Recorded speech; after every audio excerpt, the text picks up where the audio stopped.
Karena setiap sholat kita mengatakan iyyaka na'budu wa iyyaka nasta'in. Hanya kepadamu kami beribadah dan hanya kepadamu kami meminta pertolongan. Wa du'a huwal ibadah. Kalau bicara ibadah ya doa itu loh ibadah. Ketika seorang terus memohon dan berdoa memohon kepada Allah Azza wa Jalla dalam semua kondisi dia.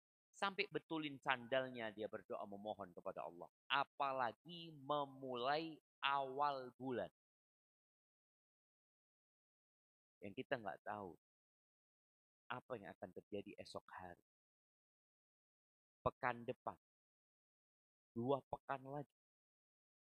Tapi kalau dari awal kita memohon kepada Allah keamanan dan keimanan, minta keselamatan di nilai-nilai Islam itu, semoga Allah kabulkan dan kita hidup dalam keamanan dan keselamatan insyaallah. Jamaah rahimakumullah, Allahumma salli wa sallim ala abdika wa rasulika sayyidina wa maulana Muhammad yang belum balik. Dan tolak dari orang yang akalnya tidak ada bersama dia. Orang yang dalam posisi marah selama akalnya ada bersama dia berarti tolaknya jatuh. Kemudian yang akan kita bahas sekarang ini ternyata syarat tolak itu nggak boleh dipaksa. Harus keinginan sendiri. Bisakah orang tua memaksa anaknya untuk menceraikan? Kalau anaknya nggak mau, ya nggak. Seperti contoh, seorang yang datang ke Abu Darda radhiyallahu taala anhu. Dia mengatakan, inna ummi amaratni an utalliqa imraati. Ibuku nyuruh aku menceraikan istriku. Nyuruh apa maksa? Nyuruh. Berarti kalau nyuruh tergantung anaknya mau atau tidak. Kata Abu Darda, ma ana billadhi amuruka an tutalliqa zawjaka. Aku enggak nyuruh kau menceraikan istrimu. Enggak.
Biasanya yang memaksa itu dari pihak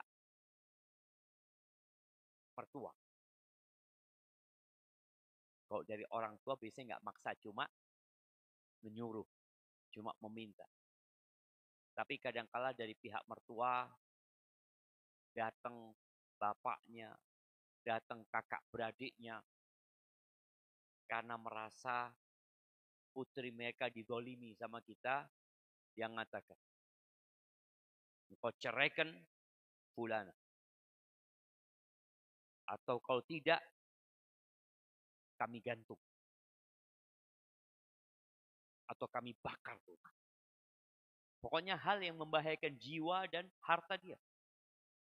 Tapi lebih kepada jiwa sebenarnya. Para ulama membedakan antara terpaksa untuk mengatakan kekafiran dan terpaksa untuk menceraikan.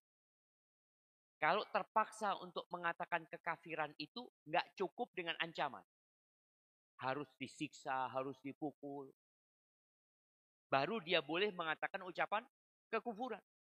Tapi kok cuma diancam, engkau kalau nggak keluar dari Islam, engkau nggak bisa ketemu sama istrimu. Boleh dia mengatakan kekufuran. Sudah ancaman aja. Tapi kalau sudah dipukul, disiksa, baru. Tapi kalau untuk cerai tidak. Sekedar ancaman. Yang ancaman itu bisa ditunaikan oleh yang mengancam. Jadi bukan pura-pura. Dia benar-benar bisa menunaikan ancaman itu. Umpamanya jarinya ditaruh, kemudian diambilkan pisau. Ceraikan putri kami, kalau tidak aku potong jari. Pisau itu sudah diletakkan di atas jari kita. Boleh kita menceraikan. Boleh menceraikan.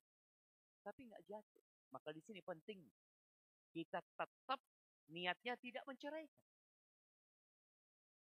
Ceraikan putri kami 3 kali.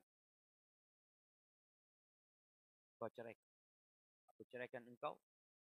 Anti-talik, anti-talik, anti-talik. Dalam kondisi terpaksa tidak jatuh. Makanya kalau orang yang memaksa itu belajar ilmu fikih, nggak akan maksa dia. Kenapa? Karena nggak ada gunanya. Cerainya nggak jatuh gitu.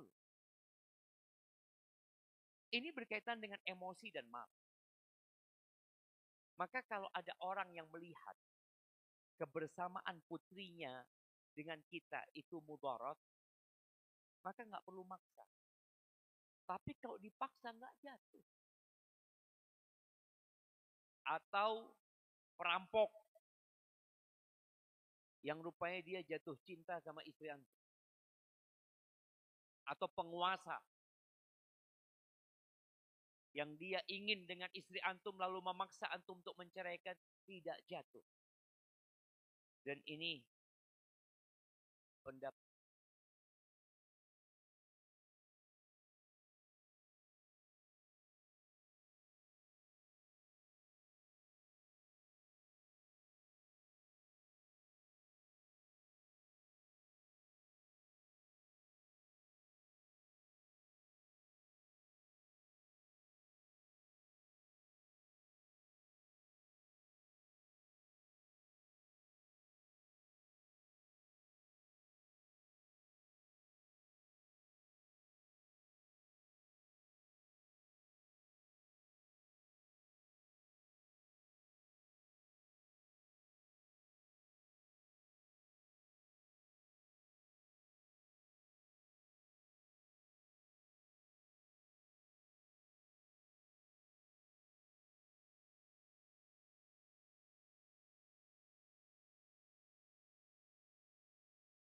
akhirnya dia menyebut Tuhan-Tuhan orang musyrik. Dilepaslah. Nggak disiksa. Maka dia datang menjumpai Nabi SAW dengan menyesal mengatakan, halaktu ya Rasulullah. Aku binasa sudah. Gimana seorang yang beriman mengucapkan ucapan yang mengandung kesyirikan dan pemujaan untuk Tuhan-Tuhan orang-orang musyrik. Maka dia mengatakan binasa aku. Kemudian turun firman Allah ini, enggak apa-apa. Orang yang dipaksa, tapi kondisi hatinya tetap penuh dengan keyakinan dan damai dengan keimanan. Itu enggak apa-apa. Maka di sini kalau orang yang mengatakan kekufuran aja nggak ada konsekuensi hukumnya gara-gara dipaksa, apalagi yang berkaitan dengan cerai. Itu dari Al-Qur'anul Azim. Adapun dari sunnah Nabi alaihi salatu wasallam, hadis Abdullah bin Abbas radhiyallahu anhuma, anin Nabi sallallahu alaihi wasallam, beliau mengatakan, innallaha wada'a an ummatil khata'a wan nisyan wa mastukrihu alaih. Hadis rawahu Ibnu Majah wa Tabrani. Sesungguhnya Allah meletakkan dosa dari umatku. Artinya orang itu nggak berdosa. Al-khata', ketika dia melakukan sesuatu dengan tidak sengaja, salah dia, itu nggak dihukum sama Allah. Kita dianjurkan setiap mau tidur membaca 2 ayat terakhir Al-Baqarah. Kita mengatakan Rabbana la tu'akhidna in nasina au akhtana. Ya Allah, jangan hukum kami kalau kami lupa atau nggak sengaja, salah dia. Maka di hadis ini disebutkan ketidaksengajaan, lupa, wa mastukrihu alaih, dan orang-orang yang dipaksa untuk melakukan perbuatan itu. Jadi dipaksa, yang kalau dia tidak melakukan akan ada bahaya yang menimpa dirinya. Maka dengan itu tidak jatuh cerai dari orang yang dipaksa. Dibutuhkan niat jemaah orang itu menceraikan. Tapi ada kondisi nggak niat pun cerai itu jatuh. Nggak ada maksud dia menceraikan. Kan kita tahu innamal a'malu binniyat. Antum mengatakan loh, ana ini nggak niat menceraikan Ustaz. Memang ana ngomong engkau sudah kuceraikan. Tapi ana nggak ada maksud menceraikan Ustaz. Dalam bab tolak nggak perlu niat antum. Nanti akan ada pembahasan yang lebih mendalam lagi.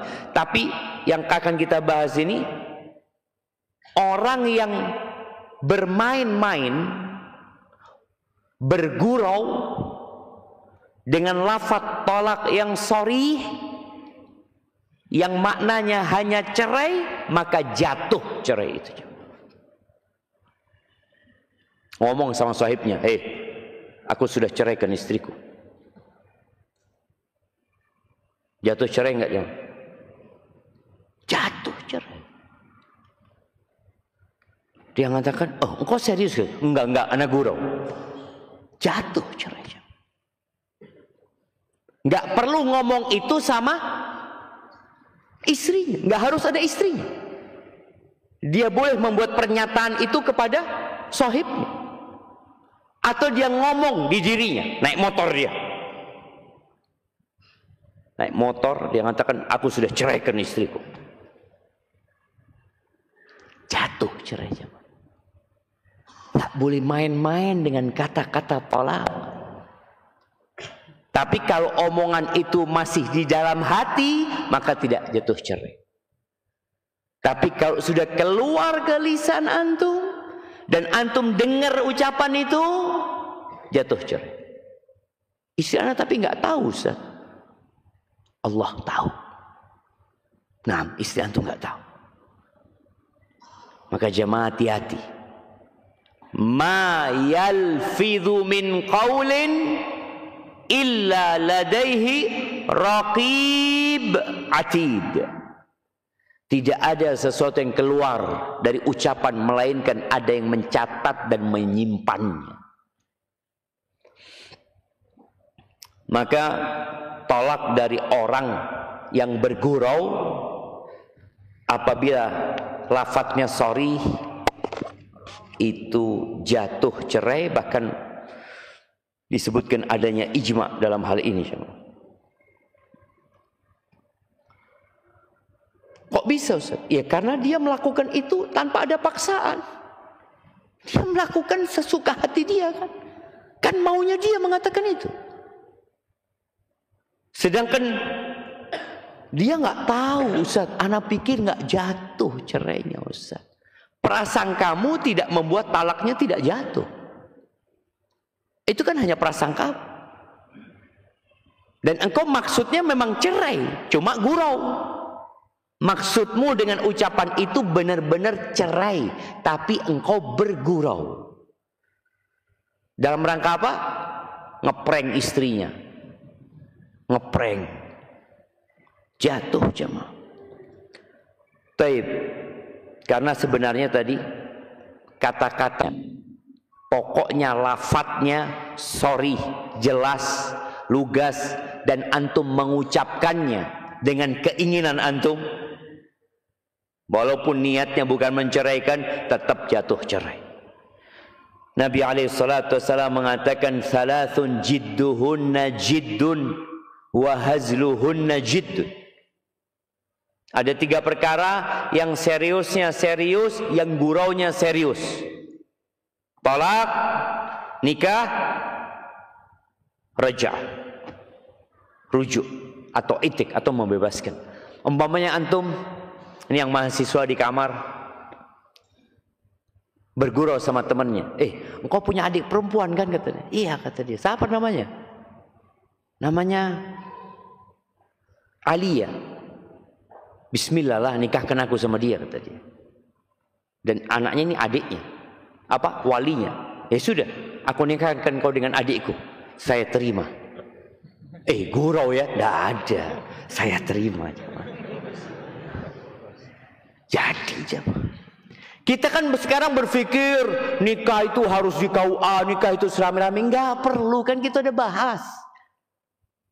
Yang penting ada wali, ada yang mau dinikahkan. Tinggal cari saksi. Saksi ya, aku sudah dinikahkan sama dia dan aku terima. Mahar nggak harus disebutkan. Kan kalau mahar nggak disebutkan, ya ikut pasaran. Pasarannya berapa, ya sudah itu yang diberikan nanti. Baik. Kemudian bagaimana kalau dia menceraikan istrinya tapi salah ngomong, jemaah? Salah ngomong seperti apa kira-kira, jemaah? Orang yang salah menceraikan istri.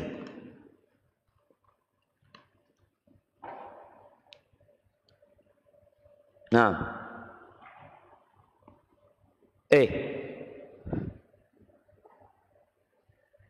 aku ceraikan kamu ya. Apa bang? Ceraikan? Oh, bukan cerai maksudnya Anda. Aku mau selesaikan urusan ini sama kamu. Dia salah ngomong. Dia sebenarnya tidak mau ngomong cerai, tapi tahu-tahu yang di lisannya kan kadang-kala orang ini ya apa ya, dibisikin syaitan ya ini itu, dia nggak maksud sama sekali, tapi salah ngomong, itu tidak jatuh cerai ketika dia salah ngomong. Karena memang anak-anak nggak ada maksud mau ngomong cerai, tapi salah anak ngomong. Kadang-kala orang terjadi seperti itu. Ini karena apa?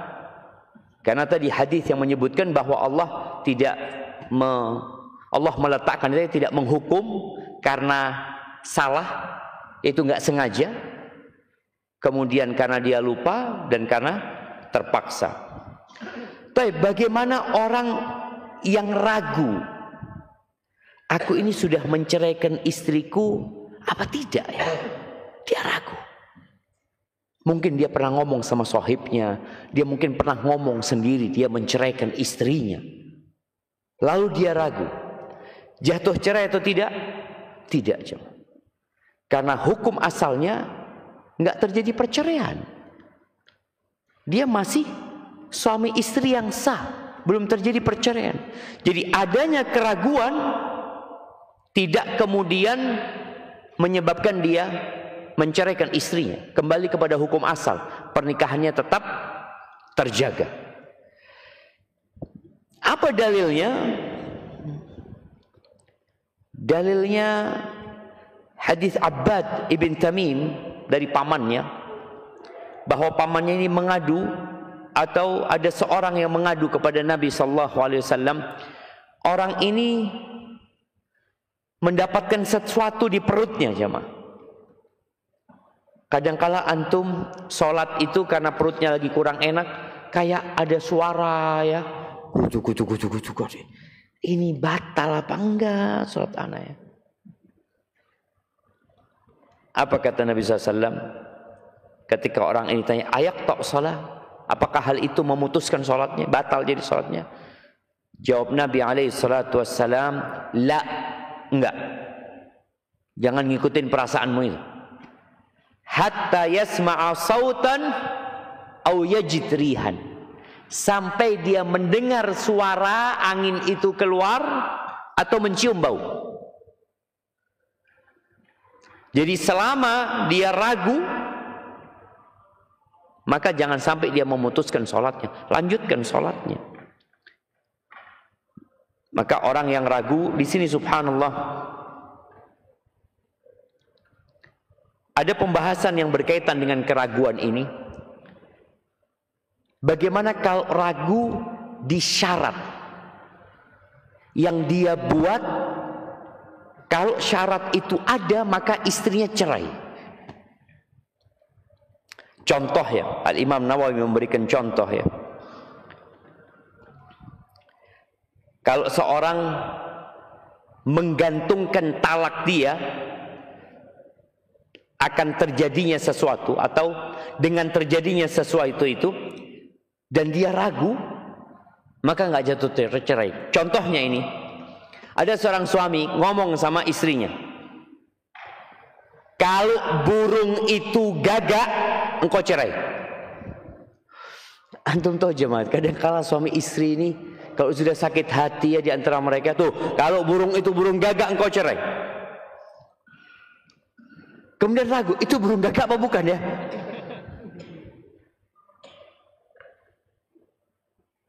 Maka tidak cerai. Karena ragu, itu burung gagak apa tidak. Atau dia mengatakan, in kana ghuraban fa Zainab talib. Kalau burung ini, orang punya dua istri ya. Satu namanya Zainab, satu namanya Amrah. Dia ngomong, kalau burung itu burung gagak, maka Zainab talib, Zainab diceraikan. Wa in kana hamamah fa Amrah talib. Kalau itu burungnya ternyata merpati, maka Amrah yang cerai. Ini para ulama memberikan contoh seperti itu. Kemudian ragu dia, itu burung gagak apa burung dara? Maka keraguan itu tidak kemudian cerainya jatuh. Ya sudah, kalau ragu maka tidak terjadi perceraian. Kalau ragu di jumlah talak yang sudah dia jatuhkan, ana ini pernah menceraikan istri ana, Ustaz, tapi sekali apa dua kali ya. Maka yang diambil yang paling besar apa yang paling dikit? Jemaah, paling besar paling dikit? Paling dikit. Naam, alal aqal.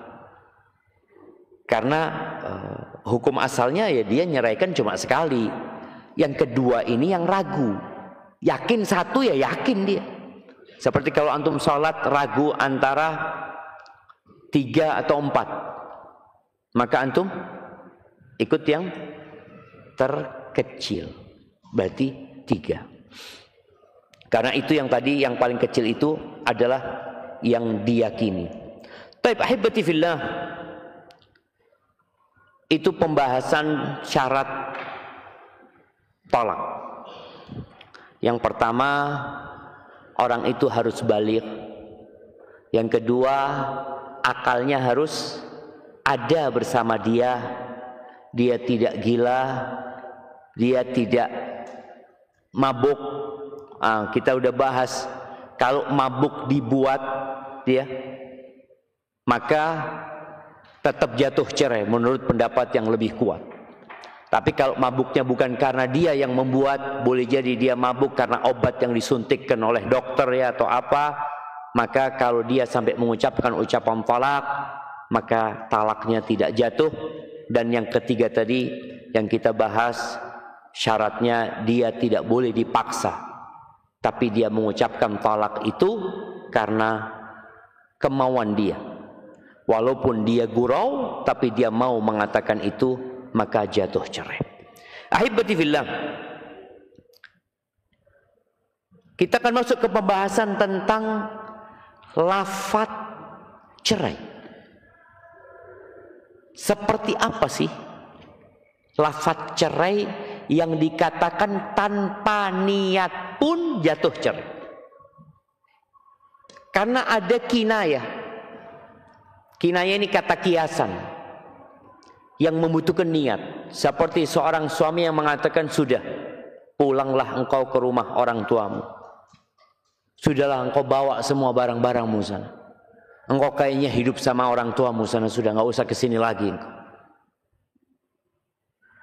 Tapi kalau dia mengatakan, engkau sudah aku ceraikan, atau engkau aku talak, atau engkau aku lepas dirimu. Para ulama menyebutkan bahwasanya tidak disyaratkan niat untuk kata-kata yang tidak multi makna, yang maknanya cuma cerai. Nggak ada. Ingat ya, ada ancaman, ada keinginan, ada menjatuhkan cerai. Kalau keinginan seperti apa? Ya Allah, aku kepingin pisah sama engkau. Ya Allah, kok kayaknya aku kepingin cerai sama engkau ya. Itu jatuh cerai. Jatuh cerai enggak? Belum, karena masih keinginan. Atau dia marah, nanti aku ceraikan kau ya. Jatuh cerai? Tidak, karena masih nanti. Tapi ketika dia mengatakan aku ceraikan dirimu, maka itu yang berarti dia menceraikan. Maka yang seperti ini para ulama sepakat dari 4 madhab, bahkan ada ijma yang disebutkan tidak membutuhkan niat. Enggak usah antum mengatakan, enggak, saya cuma mengancam Ustaz. Saya cuma mengancam, saya sakit hati Pak Ustaz. Tapi saya nggak kepingin cerai sebenarnya. Harapan saya ya dia itu tahu diri gitu. Maka nggak bisa. Ini tidak membutuhkan niat. Bahkan disebut akan adanya ijma dalam hal ini, bahwa kata-kata tolak, kata-kata cerai yang maknanya hanya satu, yaitu untuk menjelaskan li'iddatihinna. Tolaklah mereka untuk masa iddah mereka. Ya sudah, ini nggak bicara niat. Pokoknya engkau mengatakan tolak kepada dia, jatuh tolak tersebut ya. Kemudian firman Allah juga di surat Al-Baqarah ayat 230, Allah mengatakan fa in talaqaha, kalau dia menceraikannya. Menceraikan tadi dengan kata-kata cerai atau kata-kata tolak, tanpa ada pembahasan tentang niat. Pokoknya kalau sudah diceraikan, fala tahillu lahu min ba'du. Ini cerai yang ketiga. Maka tidak halal lagi untuk kembali sampai perempuan itu menikah sama orang lain. Maka ingat ya para jamaah, kalau antum sudah menceraikan istri antum dengan kata-kata tolak, maka jatuh cerai walaupun antum tidak punya niat. Kemudian kalau bicara lafadz apa saja yang dikatakan lafadz itu sorry, ulama menyebutkan yang pertama at-tolak itu sendiri, kata-kata tolak, karena kata-kata talak ini sudah menjadi bahasa Indonesia sekarang juga. Kalau bahasa Arabnya tolak, bahasa Indonesia juga tolak. Kemudian pisah, kata-kata pisah, kata-kata cerai, ini menurut pendapat yang rajih itu termasuk kata-kata yang sorry. Aku ceraikan engkau sama dengan aku talak engkau. Aku pisah engkau sama dengan kata-kata tolak yang sorry, yang tidak membutuhkan niat. Baik, yang kedua berkaitan dengan kinayah. Apa sih kata-kata kiasan yang biasa digunakan bagi orang yang menceraikan? Jadi kata-kata kinayah ini adalah kata-kata yang multi tafsir sebenarnya. Maknanya bisa cerai, maknanya bisa bukan cerai. Maka di sini dibutuhkan niat. Siapa yang tahu dengan niatnya?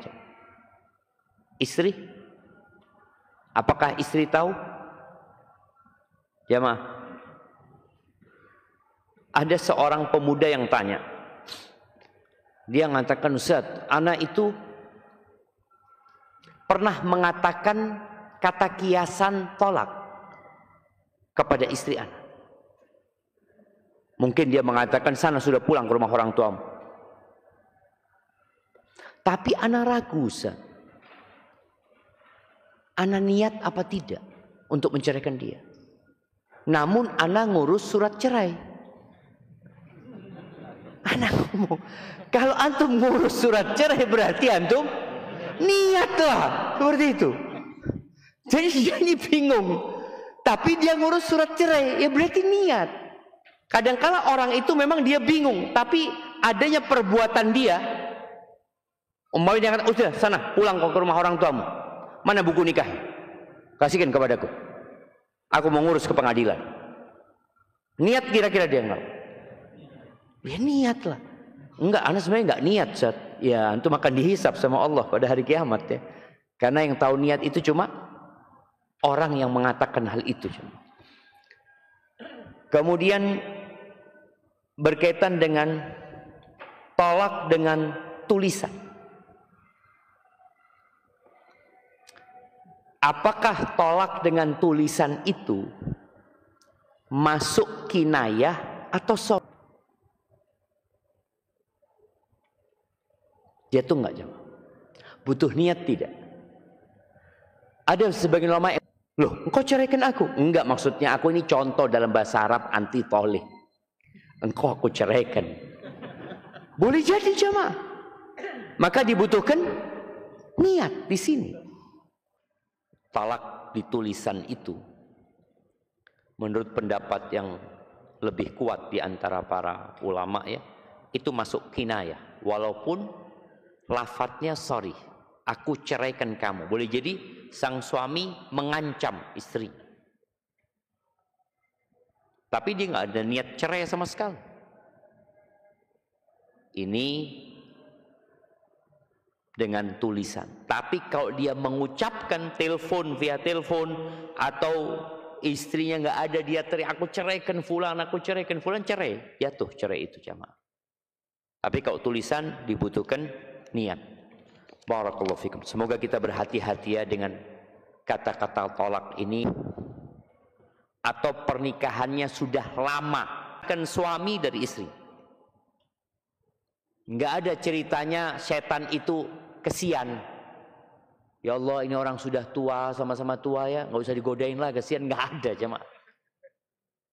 Nggak ada jemaah. Dan iblis subhanallah tidak pernah putus asa godain orang.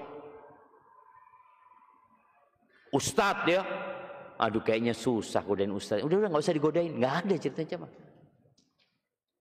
Kalau ustadz, maka yang godain kelasnya ustadznya iblis juga. Jadi dia sesuaikan. Tapi yang jelas tadi, ana nasihatkan, kalau bisa kata tolak, baik ini suami istri, itu dihapus dari kamusnya. Nggak ada kata pisah, kata cerai dihapus. Apa jemaah? Kalau komputer datanya ada yang hilang, kemudian mau dibalikin lagi. Apa? Backup. Bukan aja jemaah. Bukan refresh, didatangkan kembali. Restore. Masa restore? Iyalah itulah. Antum yang tahu. Artinya kalau antum pernah delete sesuatu ya, ada antum punya file hilang ya, antum mau kembalikan lagi file itu. Restore itu namanya. Oke, restore. Antum balikin lagi. Jadi kata-kata itu antum buang dulu, delete dulu antum sudah. Sehingga ketika antum mau ngomong, antum lupa apa ngomongnya. Soalnya kalau kata-kata itu ada di benak antum, ini istri juga. Istri itu paling mudah untuk minta cerai. Oh, tak kuat aku sudah. Ceraikan aku sudah. Emangnya kalau cerai, hidupmu bahagia?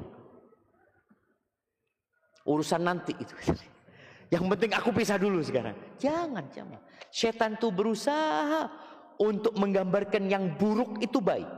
Engkau katanya lebih baik jadi janda engkau daripada hidup sama fulan, katanya. Bebas jadi janda. Nggak ada ceritanya bebas. Ad-dunya sijnul mu'min.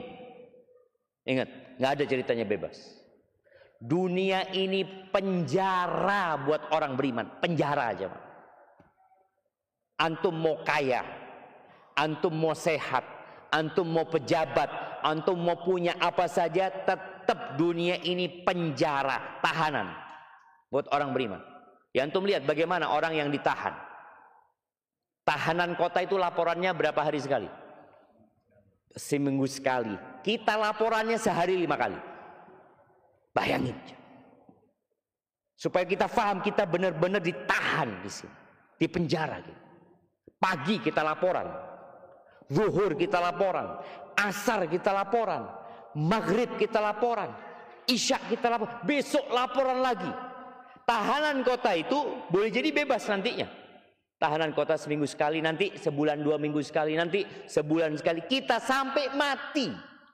Mau sakit tetap laporan. Ada cerita orang sakit, antum nggak perlu laporan hari ini karena sakit. Nggak ada. Tetap sholat itu jamaah. Maka dunia sijnul mu'min. Jangan pernah berpikir antum keluar dari masalah dalam hidup. Nggak ada. Yang ada hanya berpindah dari satu masalah ke masalah selanjutnya. Antum tahu masa itu sedang ngantri.